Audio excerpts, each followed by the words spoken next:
Jos Rusnak syöttää ja Juha Jokiharju tekee ottelun ensimmäisen maalin ajassa 6.38. Numerot siis 1-0. Nyt Kalpalla on ylivoimatilanne ja pakkopeli pyörii Jokereiden maalin edessä. Maalivahtina Jarmo Uronen. Petri Slanina syöttää Timo Kuloselle ja Darius Rusnak tekee maalin ajassa 8.18 ja numerot ovat jo 2-0. Nyt ottelua on pelattu runsaat 9 minuuttia ja Kalpan painostus jatkuu edelleen, sillä Jokereiden peli ei ensi erässä ole kulkenut lainkaan.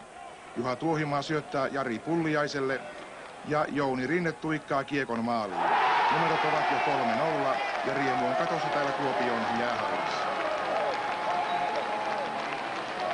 Peter Slanina syöttää, Timo Kulonen jatkaa ja Juha Jokiharju pamauttaa komean maalin. Numerot ovat 4-0 ja tämä Jokiharjun maali syntyi ajassa 17.16.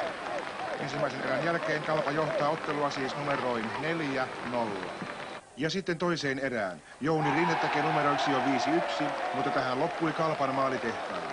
Tässä Jokereiden Pekka Karaskoski kaventaa 5-1 ja toisen erän päätösnumeroiksi 5-2 maalaa Wayne Thompson.